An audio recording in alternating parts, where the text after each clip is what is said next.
I'm Okay. Thank you. So again, let's start. Actually, I was going to go around and everyone just kind of tell me who you are and what you do with the agency. I'll start. I'm Amy Israel Pregelman, and I am the co-founder and executive director of KAVOD. And then the next person this way is Sarah. So go ahead, Hi. Sarah. So I'm the manager of KAVOD. So I'll be responsible for a lot of the training, a lot of the communication back and forth with the communities. So you'll be seeing my face and hearing my voice through email a lot. And then just y'all's team, just one of y'all start. I don't, Hildy, you want to start? Sure. I'm Hildy Adler. I've been working with JSS for years in various ways, and I'm all involved with Yom HaShoah. Great. I have to apologize ahead of time. I may have to mute myself and take a call in the middle. Okay. That's okay. No worries. Do what you need to do. Denny, you want to go next? Oh, Dawn's coming in. I've been working with JSS for a long time, particularly with the Senior Adult Committee, working with Paul, and now called the Advisory Committee. But I'm also very close friends with Arlene Peltz in Milwaukee, who is involved with HERC and the Speakers Bureau for the survivors of the Holocaust who speak all over Wisconsin. Wow, that's great. That's great. Thank you. How many, just out of curiosity, how many survivors do y'all have in Madison? I think we have only 3 left. How many? How- 3? Very few. Our numbers are quite small, actually, in the dozens, maybe. Okay. All right. Well, we probably had about 10, but most of them have died. Yeah, we're losing them so fast. Okay, well, Dawn, and Jim just joined. I'm Amy, and Sarah she's our KAVOD chef manager, and we'll talk a little bit about that too. But Dawn, if you want to go ahead, and then we'll move around the boxes. Sure. I'm Dawn Bernay. I'm the Executive Director of Jewish Social Services. And I want to welcome you guys to Madison, or as much of Madison as you actually can access now that the Delta variant is back, or here or whatever. And Paul, I'm going to ask you, because you're the host, if you could please turn on the closed captioning. Sure. Thank you. Great. Well, Dawn, nice to meet you. Thank you so much. And yes, I got here yesterday. We walked around. I'm an alum. I graduated. Oh, okay. Yeah. So a group of us that all were friends freshman year are now, we all came here for a reunion. So that's why I'm in Madison, which is very cool. It's so cool. That's really awesome. My daughter is going to be a junior this year and she loves it. Yeah, it looks a lot different, but we graduated in 92. So got it. Yeah. Well, nice to meet you. Good to meet you as well. And is it Livy? Livia. Livia Asher. Yeah, I should change the way it reads. So I'm on the board of JSS, been on for a while. Actually, I'm sort of cycling off this coming year. I'm also on the Federation board when the Federation sponsors the Community Yom HaShoah, and Hildy's been a great committee member and a great help. I'm also a child of survivors, so sort of that's why I've sort of gotten involved. And I actually just got off the phone about 10 minutes ago with a cousin who lives in Sweden who's 93 or 4, who's a survivor. Well, thank you for being here and for all you're doing. Thank you. Thank you. And I guess, is it Joni? Joni, yes. I'm a social worker case manager at JSS, and I've been working here for about 2 years. I'd like to tell you I am an alum of Brandeis University. I attended the Hornstein program in Jewish professional. You're familiar with it? Yeah. And with that hat on, I want to say I am so grateful that you are doing this work, because you said a moment ago, that we're losing people so fast, but that could easily become a reason to not do this work. and that you're continuing is really so marvelous in my point of view. And thank you for being here. And I'm really looking forward to it. Thank you. I appreciate that, Joni. Thank you Yeah. so much. Appreciate that. And then Jim down in the corner, in my corner. Low corner. I'm Jim Mackman. I'm the development associate at JSS. I've been here for 6 years. I want to echo Joni's gratitude for the work you're doing. I think it's super important and agree with everything she said. Thank you thank you very much. I'm touched. I appreciate that. Well, I'm so happy. And Jim, and I just want to make sure that you meet Sarah. She's over here. We just brought her onto our team on Monday. She will be managing our KAVOD Chef project, and I cannot be more thrilled to have her join our team. And so she's joining us from near Detroit because she's still in training, and I invited her to come because she really hasn't had an experience to hear more on this, presentation side. So just want to make sure you meet Sarah. We are so happy to have her. So Thank you. yay, thank you. So what I'm going to do is I'm just going to start with, we had a wonderful woman who a few years ago came to us and did a video for us, telling our story, actually talking to survivors that we've served. And it's about a little over 5 minutes. So if that's okay with you, I think it will give you a really lovely overview. And then I'll come on and we'll talk a little bit more. I promise the whole thing, 30, 40 minutes, depending on questions, and then we'll let y'all get on with your day. But I just appreciate you taking time today to be here. So thank you. All right, I'm going to share my screen, and Sarah knows that I sometimes have a little problem with it, but it looks like, can y'all see just a dark screen right now? And if you cannot hear or whatever, you just holler at me and I'll adjust. But here we go. I had a beautiful life until the age of 12. At the age of 12, the Nazis invaded Poland in 1939, September 1st.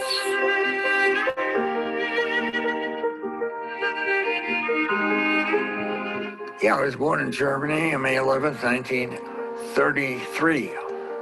But I lived in Germany until I was 6. And I was an eyewitness to Kristallnacht. I saw our synagogue being torched that night.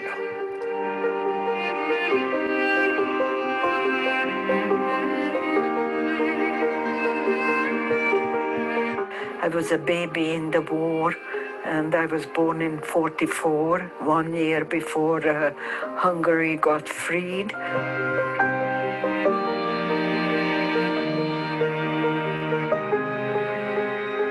Several years ago, I began photographing Holocaust survivors, starting at the Holocaust Museum in Chicago. Not only did it have an effect on me, but the director of the museum told me that it was very important to them to know that they were going to be remembered, that their face would not be forgotten, that their legacy would be ensured. So I began going around the United States, taking photos of survivors. We would go into people's homes to take their pictures and notice that they didn't have a lot. I have Social Security, about $1,067 a month, and I get from the claim conference, $425. And my total expenses for a month without the food are $1,450. So that would leave me about $40 only. And there's no way I can buy food for $40. My car was overheating, and I had to take it in and have some work done on it. And I recently went on dialysis, and I have some dental problems, and it just keeps adding up. I was okay until my husband passed away, but my husband passed away. When John and I realized that there were 100,000 survivors living in the United States, and 30 to 35,000 of them were living in poverty and struggling with day-to-day needs, we decided we had to do something.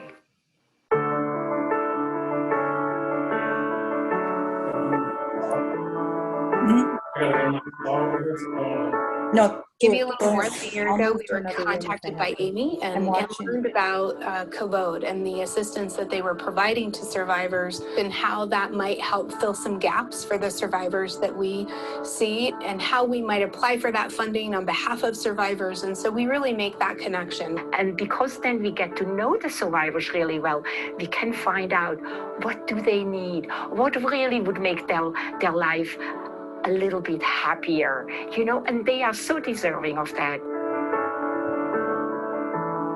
We use gift cards because anybody could walk into a store, grocery store, pharmacy with a gift card, and no one's going to ask them a question. They won't be seen as different, and that's part of the dignity piece.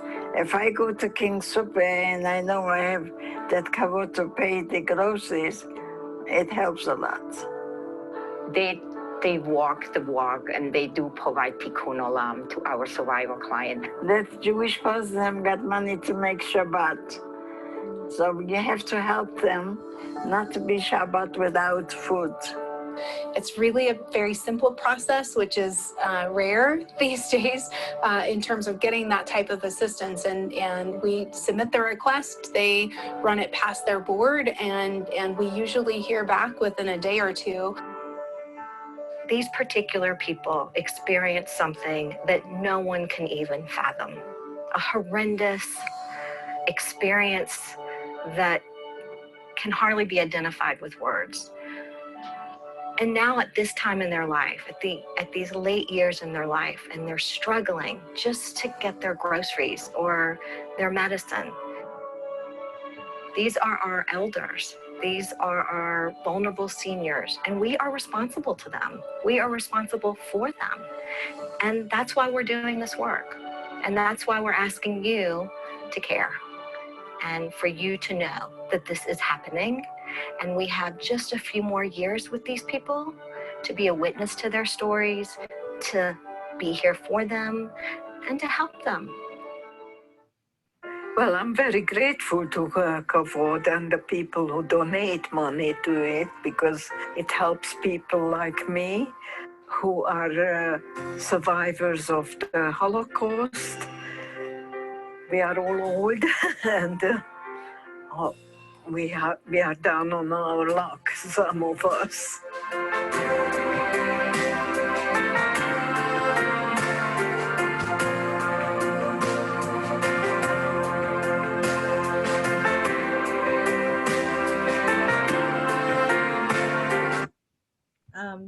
Okay. Yeah. Every time I see that, I kind of, so those were actually all of, except Regina has passed, and so did Rudy this year. Sophia is still with us, but really, really struggling, and they're all in Colorado. So, and thanks to the JFS Colorado for being available for us. So, so what I'm going to do now is I've got some slides I'm just going to share with you as I talk, and then that way you can kind of get a sense also. Let's see. All right, hold on. Can everybody see? Are we good? Yep, looks good. Okay. So I apologize that John couldn't be here today. He is on a plane also traveling. So I apologize for that. Usually he's involved with this part of the show, I guess you could call it, the presentation. And he talks a little bit about, I'm sorry, I'm getting situated. I apologize. He talks a lot about his story of how this all came to be. So I will do the best I can with what I, telling the story through John's eyes. So John was a photographer in his 20s and was always interested in portrait work. And when about, I want to say, I think it was like 2014, 2013, when a friend of his approached him about taking some photos at the Holocaust Museum in Skokie, Illinois, which I'm sure you're familiar with. They were updating their photos, and they just really didn't have a budget. And they reached out to John, and he reached out to John and said, "Would you be willing to do this?" And he's like, "Of course." So he went, and over 3 days took 60 photos of survivors in the community, and just fell madly in love with these amazing humans, and their life and their experience. So he started just reaching out to community federations and agencies, and whenever he would travel, he would try to find a survivor to take their photo, which led him to Memphis. That is how I'm originally from Memphis, Tennessee, and worked at the JCC for many, many years. And that's how we met. So we met when he came to Memphis. A friend of his who he grew up with lived there, and encouraged him to come and take photos. And so he did, and we met. And then along the way, he and I went to Orlando, and he was taking a photo of a woman in Orlando. And just like every other time, and he mentioned this in the video, and he talks about what happened, and that really was the beginning. And so in our due diligence, as you heard, that's what we heard these insane numbers, and just felt like, all right, well, let's see what we can do. So along the way, he's taken, as you can see, I think it's over that now, excuse me, 1,175 photos. I think he's done a few more over this COVID time. He's really struggled with wanting to get back out there, but he has taken some over Zoom and FaceTime. So he's definitely still trying, but we're ready to get back out there, and maybe we can arrange to come back here and take photos of your survivors. But he has been, as you said, Paul, all over. We've been to Prague and Krakow and Israel, and he went to Tokyo. And wherever he goes, he always wants to find a survivor to take a photo. And it's such an incredible experience to hear their stories. And the goal is to honor them and preserve their legacy. There's no cost to them. We travel to the community and take their photos, and it's really quite something. And we do not do anything commercially with these photos. They really do just go to them. So you got to see some of the photos in the video, and I just have a few others to show you. And on our website, we have a gallery, and we make it very clear that none of the people that you see necessarily receive aid from KAVOD, because it's confidential. So we don't know necessarily who we give aid to.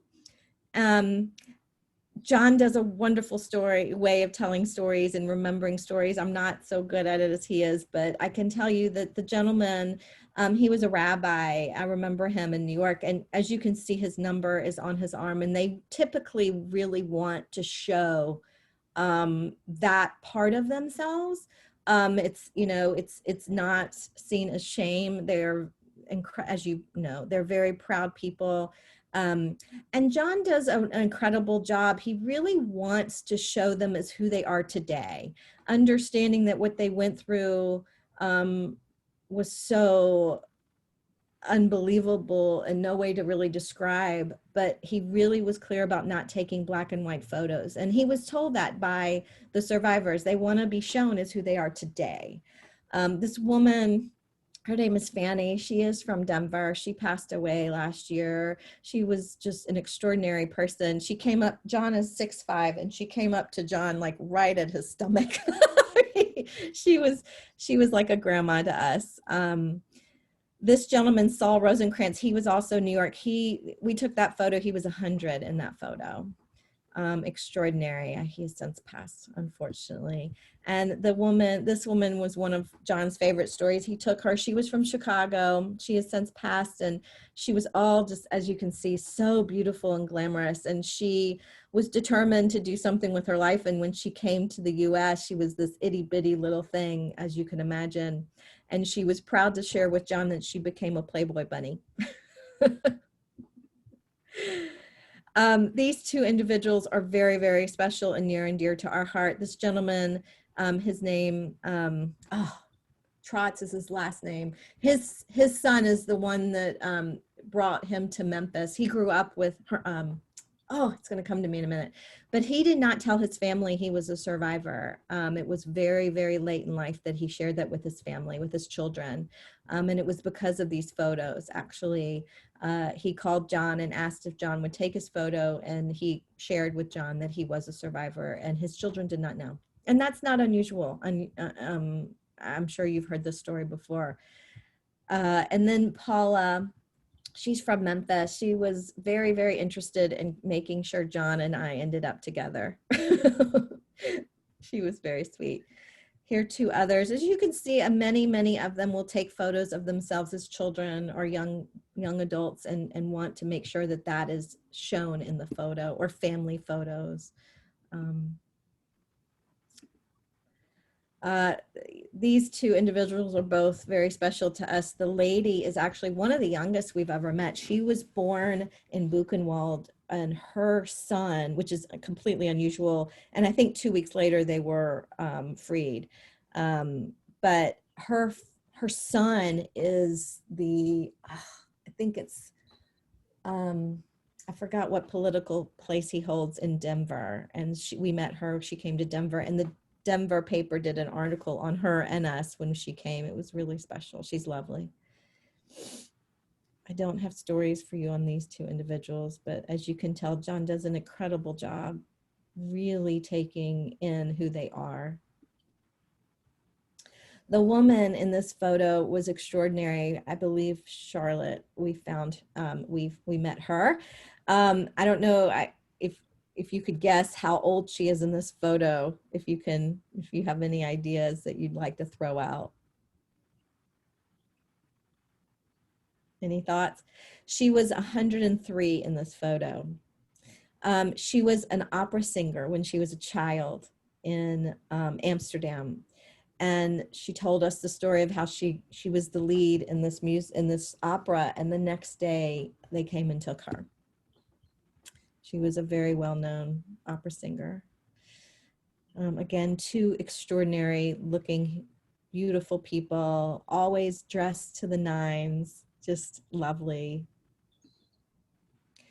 These two are amazing. He's passed away, unfortunately, but they met late in life. They were both married before, and their spouses passed away, and then they started dating.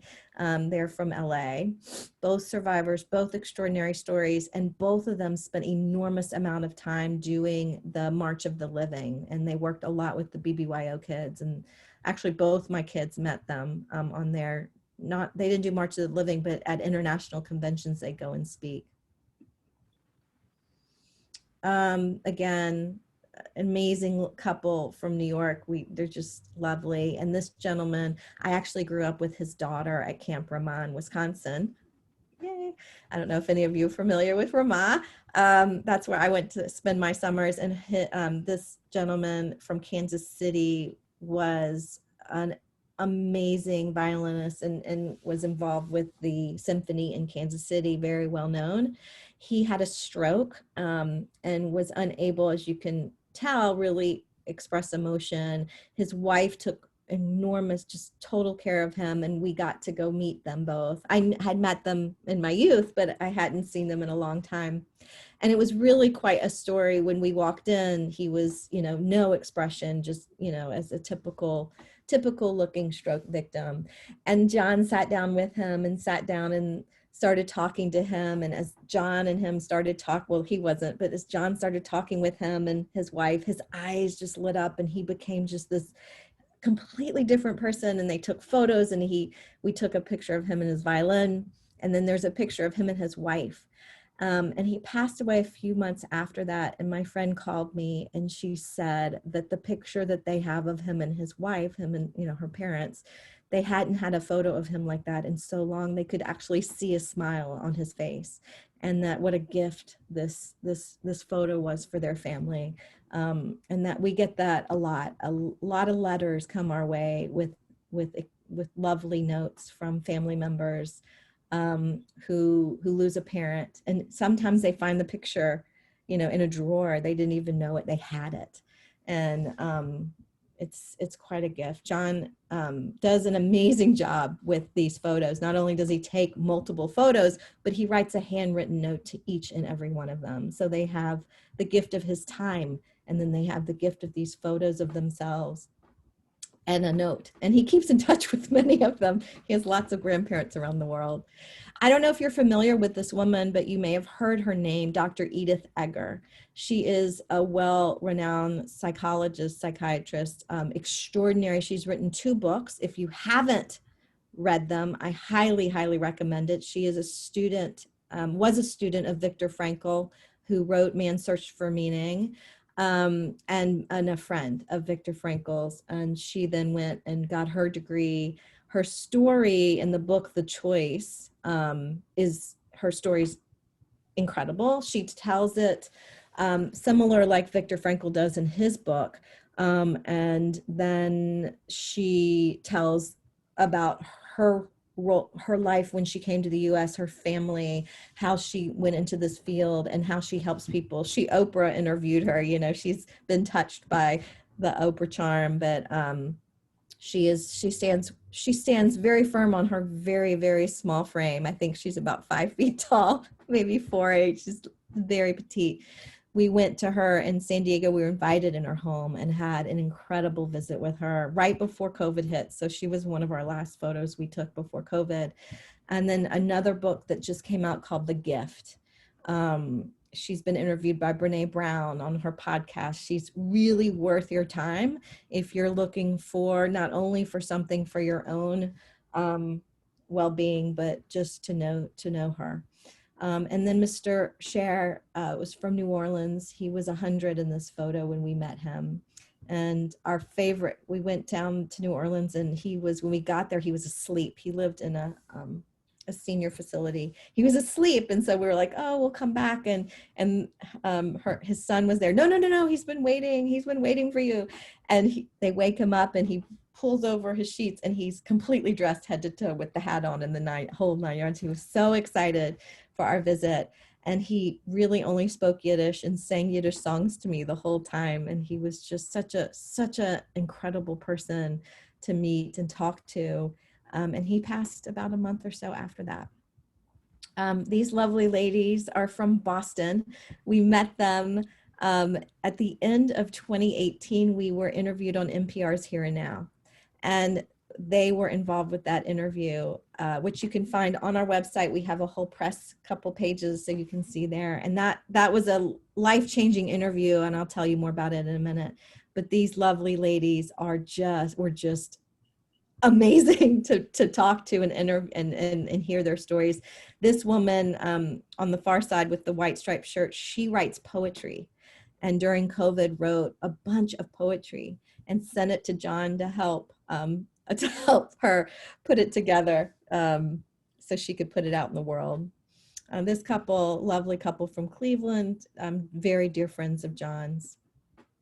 So I'll move on. And so as we mentioned in the video, we started KAVOD with the idea that we would be able to provide confidential aid as a secondary resource for these emergency needs. And as you probably are very aware, there are primary sources out there in the world. There's Claims Conference, there's federations have primary sources, local community have grants. So we really, really wanted to come in as just as a fill in the gap. That's an important piece. And in the beginning, we did do all of our aid with gift cards. And as I mentioned in the video, why we do that.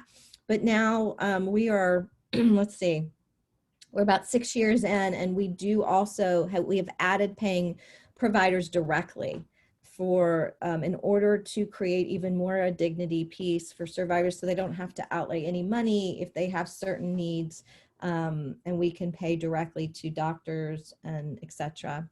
And the other piece is we educate and advocate as well. So that is part of our mission. We speak all over the country. When we were traveling before COVID, I think at least once a month, we were traveling to a different community, speaking, taking photos, meeting survivors and community agencies. So as of 2019, the numbers they started saying were more in the line of 80,000. We all know that the last few years have been really hard on our survivor community. So we know it's way less than 80,000. We don't have that number, but still 30 to 35% are living in poverty. When we started KAVOD, when I did my research around it, it was interesting to note that even if you go back to 2000. So in 2000, 30 to 35% were living in poverty or at risk. So that percentage has not changed in the last 21 years. And we know we're losing survivors, but the needs are getting greater and they're living longer. And so that percentage is not changing, which is very, very interesting. And if you compare it to seniors their age, we've looked into it. The last time we checked, it was like 16% of seniors their age, and I can feel free to fact check me on that. But it was more than half less in the regular senior community compared to survivors. And there is as you know, you work with them, so you know why. There's a lot of issues, and there's a lot of elements to that. So our goal is to help survivors not have to choose between heat or food, or choose between rent and medicine, or other conditions that cause them to have to make these choices. And as we all know, it's just one emergency away. As Regina said, they were fine. Regina, who she was the one who said, "How can you have Shabbat without food?" They were fine. They had a wonderful life, and he went into the hospital, and all their savings just dwindled away. And that could happen to anyone. That can happen to anyone. So we partner with JFS agencies all across the U.S.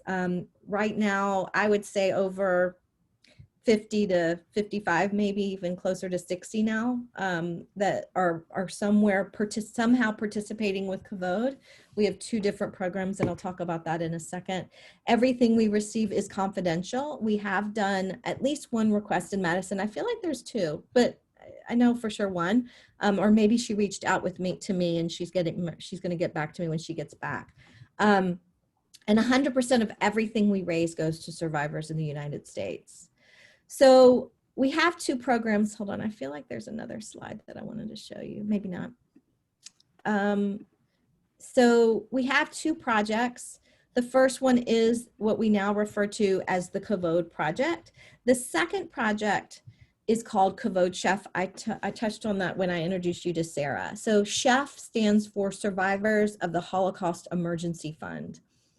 And this was founded and co-created in 2019. As I mentioned, we were on NPR's Here and Now, which was crazy, back in 2018. And just to give you some kind of an overview, when we began in 2015, we really began at the end of 2015. So 2016 was really kind of our first year. We raised and we gave about $30,000 that year, which we were just blown away. We couldn't believe we did that. And then in the second year, in 17, it went to 50,000 that we raised and gave. And then in 2018, that year, we really did a lot of speaking engagements. We traveled a lot. We ended up raising about 150,000. And every time an article would go out or something would be on the internet or we'd speak, and we never did a hard ask. We never do. It's just something when we present, we tell the story, we talk about the survivors, and people would donate. Whether it was $18 or $1,000, it didn't matter. People would just would give, which is incredible. And so after the NPR piece, this foundation called the Seed the Dream Foundation, they're in Philly, they reached out to us and said, we've been in this space for a few years as well. We've been trying to do more. We want to talk to you about partnering, because they liked how we did things. And before I knew it, we launched the KAVOD Chef Initiative. And the key piece around there's a few key pieces with the KAVOD Chef Initiative. It is a partnership. We partner with agencies and federations across the country. Our initial goal was 12 communities. However, that first year we ended up with 18. In 2019, we had 18 communities come on board.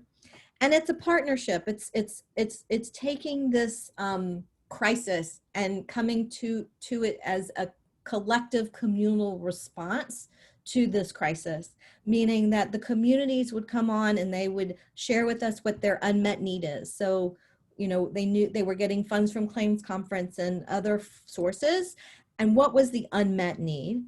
And then they would agree to raise new dollars. And we have a national funder coalition that's actually led by Seed the Dream, but we have 25 other national funders that have come on board to serve as our match with Seed the Dream Foundation. So the communities would raise new dollars and we would match those dollars. And so dollar for dollar, they would come in, and each community has their own account in a sense, and we then have all these emergency requests that move through us that we fill. And the majority of the requests we fill are direct payments. So we pay directly to the doctor, we pay rent, we help with utilities. And there's 9 broad areas that we talk about, which you can see I listed here: dental, vision, medical, et cetera, including home care, which, as you all know, is outrageous. So these are all emergencies that are unmet in their community. And we are able to do more together because we have these new dollars and we have these match dollars. And again, 100% all goes to the survivors.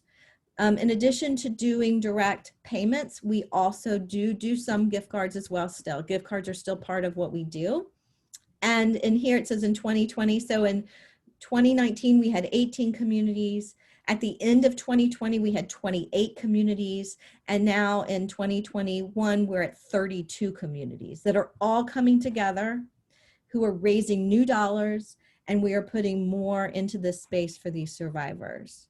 So here are the 2 projects I mentioned. The first project was our original KAVOD that we now refer to as KAVOD. The KAVOD project, which Madison is getting, that we work with y'all on. And basically, we have a board of 7. 5 of them are second gens. Requests come in, we send them to our board, and then we fill those requests. And we can't do as much because of, you know, those dollars are not, we don't have as many dollars to do with, but we are in that place where we are filling the gap and helping in communities that aren't part of our chef community. And then you see the chef project, the chef initiative, kind of bullet pointed. We raised new dollars, and as I mentioned, we're doing more together. So since we began in 2015, and with the co-creation of Chef, we have filled over 27,000 emergencies, and $5 million has come into this space that wasn't there before because of this initiative. Because remember, these are all new dollars being raised in the community, new dollars that are coming forth from these foundations across. Actually, we have one foundation that joined us last year that was out of the country.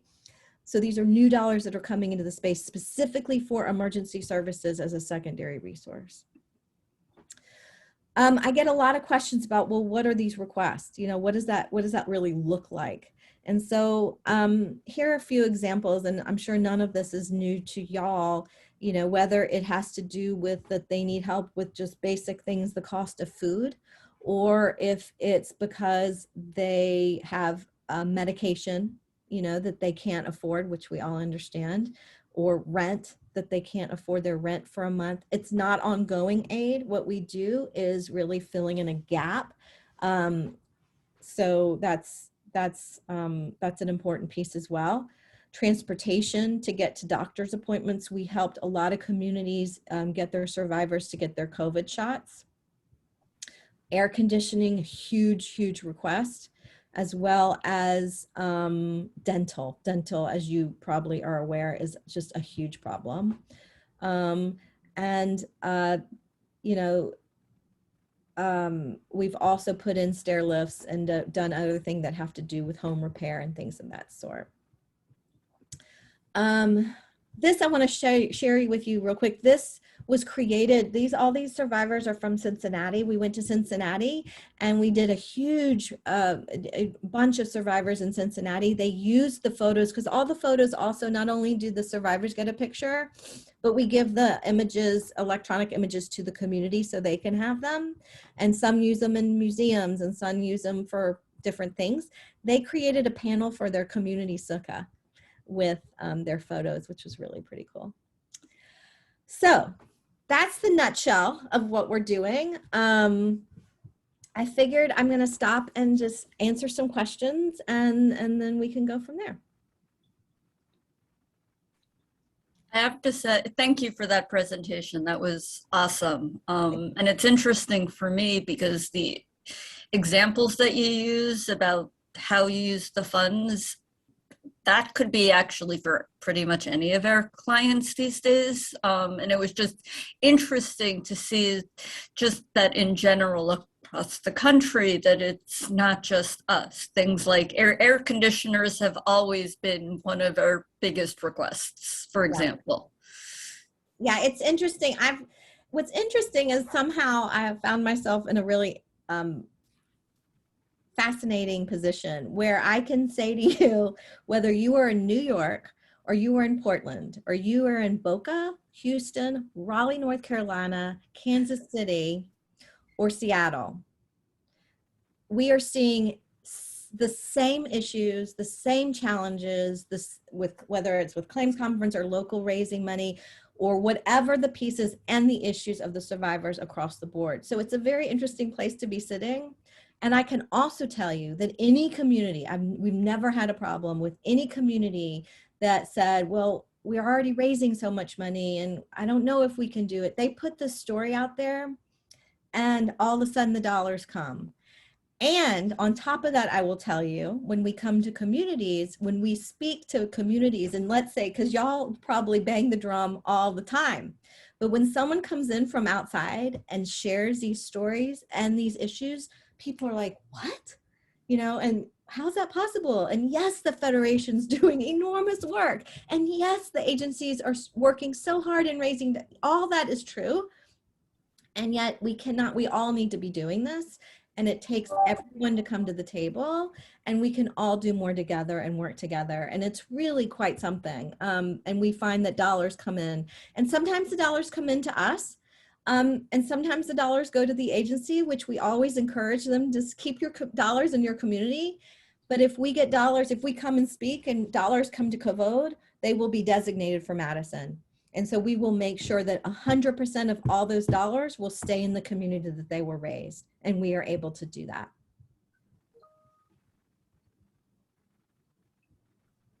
May I ask a question? Of course, please.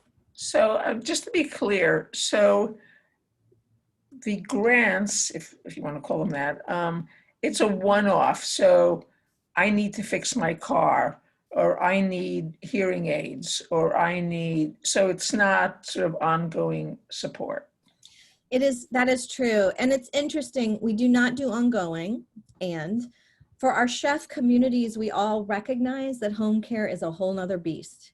And so what we do with home care and with our chef partners is it's to fill a gap. So it may be for 3 months until their claims conference dollars come in, or it may be for a period of time because they fell and they need extra extra hours just to get them until they're back on their feet. So yes, that would be considered kind of a one-off time or a non-ongoing, but we couldn't possibly, first of all, we want to be very clear to claims conference. We are in no way looking to take the place of. They have a responsibility, and our number one goal is to make sure that our chef, any community that receives KAVOD dollars for home care, that in their system that they're showing that is unmet needs. So I don't know how much y'all work with claims conference, but it's so complex, but that they are still responsible for the primary source for these survivors to get what they need. So it is a one-off, it is not ongoing, and yet there could be a period of time that we can help with that, more for our chef communities because there's more dollars than in our KAVOD project communities. But we have done, you know, home care one-offs for our KAVOD project communities too. And then just to, so you said all the dollars, 100% goes to the Holocaust survivors. So I'm sort of curious how you fund yourselves, how do you fund staffing? Sure, we get that question all the time. Up until 2019, I was the staff. John was a volunteer, and he took the photos, and he has a whole nother world of life and work. But he was our development person. I put in quotes because it's kind of like development person. He writes a handwritten note to everyone that sends us a donation. Once we received the grant from Seed the Dream Foundation, they also gave us an operation admin grant. So we had, in the beginning, it was just me and one other person. And then we hired a second person. And then in 2020, we got funding to bring on a director of finance to handle our back office. Because again, this was all kind of happening in my brain. And then Sarah, we just brought on as well. So we have a grant with Seed the Dream for operations, so we can manage 27,000 emergencies. But thank you for asking that question. We also have one person. So we have a team of 2 that handle all the requests. We have a team of 1 that handles our KAVOD project requests. Jerry is her name. And then Sarah will be managing the project. That's her role. She's coming in to kind of take on more of a management in order for me to step back. I'm the executive director, so I'll still have a role. But we really needed more hands on chef, as you could imagine. Whether we have communities in New York, Atlanta, all the South Florida, or Chicago. So where the majority of survivors live are participating in chef. Thank you. Thank you. May I say something, Amy? Yeah. About 30 or 35 years ago, when my grandmother was living in South Florida, I went to visit her there, and she decided it was time to buy me a gold chain. Do you remember people used to wear a lot of gold necklaces? And so I thought, we were going to go to a mall somewhere or a jewelry store. And instead we went, it was very hot and humid that day, and we went to a flea market. And I was like, Grandma, why are we at this flea market? Because we're going to buy you some jewelry today. And so we looked around, and she said, here, this is the one, I'm settled on it. This is where we're going. And so I looked at some of the chains, and I should have gotten one longer than I did, because as you grow older, it changes your everything. But, you know what I'm saying. And so as my grandmother was paying the person at the flea market, her sleeves were rolled up like in the pictures. And I didn't say anything. And my grandmother looked at me, and I looked at her. And so we left, and I said, I've never seen that before. It chokes me up to think about this. And my grandmother said, and so now you know more, Joni. And I said, now I know more, Grandma. And then I said, we talked, we got back into the air-conditioned car, and we're going back to her condo. And I said, you and Grandpa and my dad, well, maybe my dad was alive. My dad and my uncle, your nuclear family lived through all of that in Chicago, didn't you? And she said, yes, we did, Joni. And, so did my sister in Brooklyn, and, the family. And then my grandmother got really quiet, and she said, every generation has its responsibility, and I always want you to remember that. And I have always remembered it. I don't know if I've lived by it as well as she would have liked me to have, but I do my best. But there's real truth in it. And I believe that, and I think that as the years go by and we lose more of these people, it's the second generation is a generation that has also suffered phenomenally. And, yes.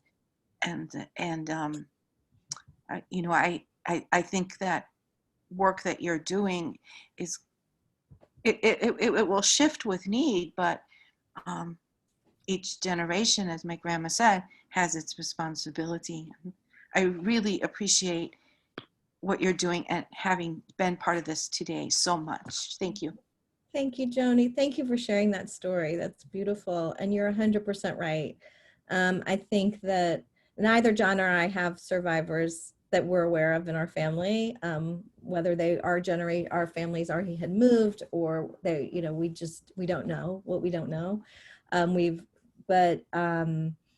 I think we're taught, not only as human beings, but as Jews, that it is our responsibility. And I think that's what is driving all of us that are doing this work, all of you doing this work every day. And you're correct that there's a lot of trauma in the second generation. And I'm actually doing some studying around intergenerational trauma. And to the cellular level, actually, genetically, it's proven, scientifically, it's proven. Whether you did have someone in your family who survived the Holocaust, but as Jews, we have lots of experiences of trauma, but specifically second gens, children of survivors have enormous trauma. We only serve survivors, and we get this question a lot, and because we know we only have a few years left really with these people. And then once they are gone, the mission of KAVOD will be complete, which is unusual for a nonprofit to say. You have a mission, and it's unusual for a mission to be completed in such a way. So, we often get the question, will you serve second gens? And, at this point, our focus is the survivors. Yeah, every Friday I call a gentleman who is he's a survivor, and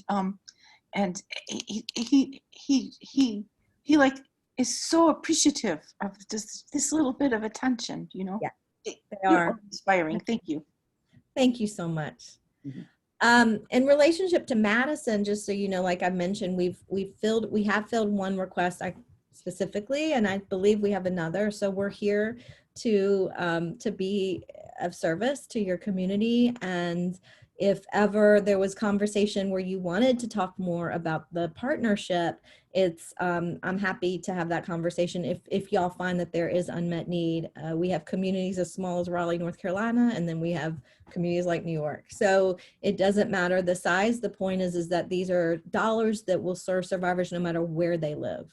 And that it is a partnership with the agency and the local federation, and there's conversations and all that. But just so you know, just because you have a small community doesn't mean that you couldn't potentially tap into that project for next year. So I just want to make sure you knew that there's not a determining factor. Any other questions? I just had one question.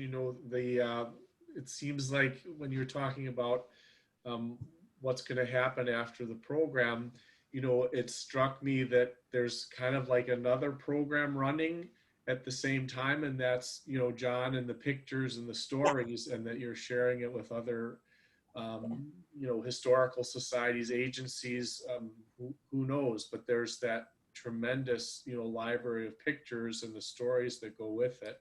And I'm just wondering how you think that fits in and what will happen with that. Thank you for asking that question. We recently were approached by, it's a university in Georgia. It'll come to me in a minute.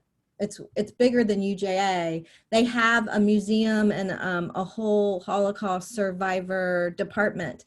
And they approached us asking if they could archive all of John's photos and put them in there, not only create an exhibit, an electronic exhibit, but a potential traveling exhibit using his photos. And it was quite an ask. We were thrilled because we really, in the back of our mind, we really were thinking about what do we do next. And just so you know, John is old school.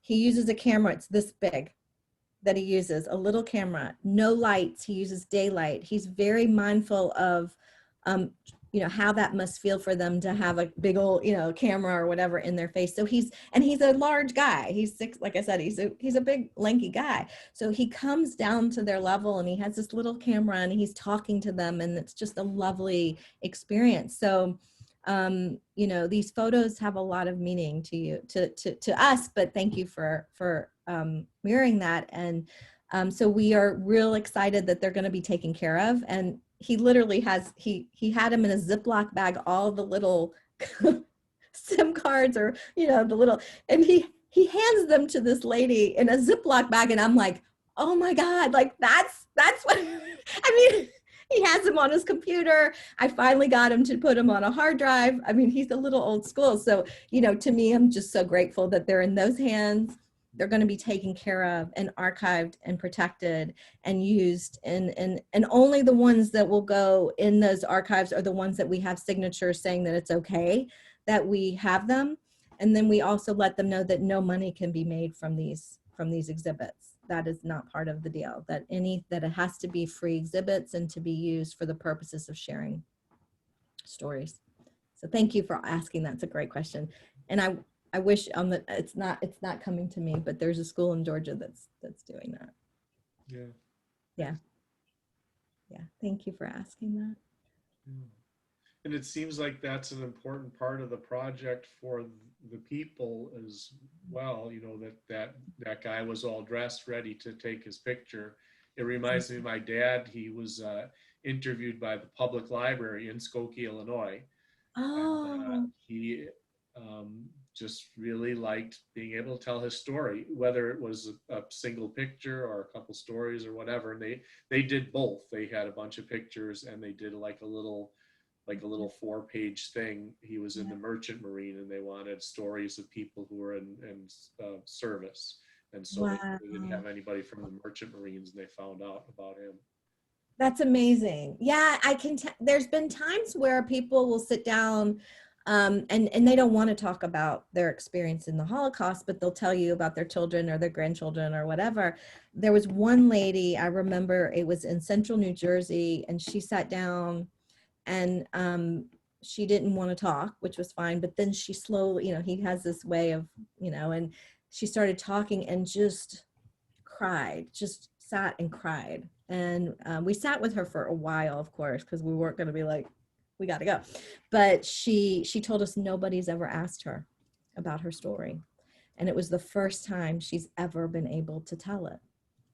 And so it's, you know, there's so many beautiful pieces to what John has created. And, you know, we all understand that, you as social workers understand that, you know, we all just want to be heard. You know, we want to be seen. And as we get older, we're seen less and less. And especially if we've had these stories, we've not been heard in the way that we need to be heard. And he's been life-changing for many. And then he stays, like I said, if they don't have family, he stays in touch with them. He will call them when he hears they've been in the hospital. He calls them on their birthdays. He follows up on a regular, monthly, he'll call and talk to, I mean, I don't even know who and how often he talks to so many of these people he stays in touch with. In fact, we have a few, I'll stop, but we have in Gulf Coast, there's a few that are very, very connected to John. And every now and then the caseworker will call and it's just like, we have a need. I can't tell you who it is because if I did, you would, you know, I mean, John would, you know, he would move heaven and earth to do anything. And his view is, it doesn't matter. We'll raise the money. Let's take care of these people. That's all that matters. And that's just John. He likes pushing boulders up hills and he makes it happen. So I'll pass that. It sounds like it's also you. It's you and John. Yeah. Yes. We make a good pair. We got married 5 years ago. Okay. So we met, we worked together, created KAVOD, and it has become our life. Yeah. You know, it's really a privilege. Honestly, it's such a privilege. Can I just go back to something you said earlier, and it's not about the program, and if it's inappropriate, then I was just curious when you said you're doing work on sort of how the trauma is passed down on the cellular level, and I've heard more and more about this recently. Are there some resources that one can go to? And yes, there's actually quite a lot. I am studying it quite intensely. There's a rabbi who lives in Boulder. I'm going to just give you her name to start. Her name is Rabbi Tears of Firestone. She lives in Boulder. You can go to her website. She has written a book. She's written multiple books, actually, but one in particular where she studies trauma, and she specifically talks about intergenerational trauma. And if you started with her, she has a memoir, which is amazing. She's a second gen, but she has spent time not only with survivors, but also she's gone to Israel and met with different faith backgrounds, Muslims, anyone who's had a trauma experience. But she does zero in quite a bit on, of course, the survivor trauma and the second generational trauma. But she's a rabbi, and she's also has a doctorate in depth psychology. And she's extraordinary. I actually have gotten to spend a lot of time with her because I read people and then I go find them and make friends. So you said her name was Firestone? Tirzah, Tirzah, Firestone. And she's Rabbi Tirzah Firestone. And she actually to this day teaches quite a bit on intergenerational trauma and ancestral trauma and ancestral relationships. She's fantastic. So if you start with her, then you will go into, and then I would Google it too. There's a lot of work, and there's a lot of scientific work on there now, on trauma.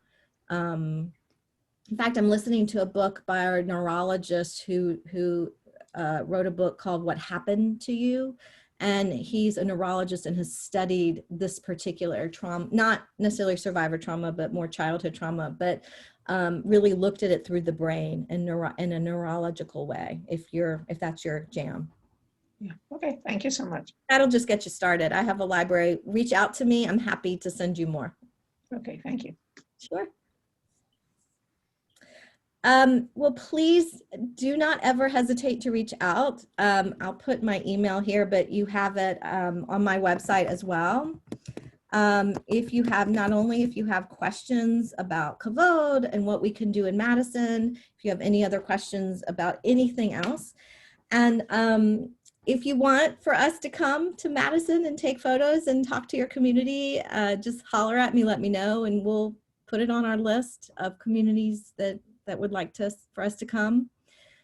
We did reach out to Milwaukee too. I know I don't think we've offered any aid in Milwaukee, but if y'all have contacts in Milwaukee, feel free to spread the word over there and to any other community that you're connected to. Are y'all part of the network? Do you know? Well, connected in various ways. And Denny told me to send that woman from HERC. I sent her the message about today's program, and I can send her the link to, the recording and just Sure. let her know, and I can send you that information too. So if you want, she's the programming person. That's Yeah. why I sent her the message about today. Yeah, absolutely. I was referring to the network of Jewish Human Service Agencies out of New Jersey. Are y'all part of the network? Do you know? Yeah. Great. With Ruben? Yeah, we just did a conference with them, and one of our staff members is on some committee of theirs. And Great. Yeah, they're a partner of ours and have been very, very instrumental in helping us find agencies across. And we'll speak at their conference when they were in person. Anyway, I know I've gone way over the time frame, but y'all have been so kind and generous with your time and questions. And before we end, I just want to make sure there aren't any others. Okay. Well, thank you for your time. And if you happen to be walking around Madison, the university today, I might be there. So if you see me, wave at me.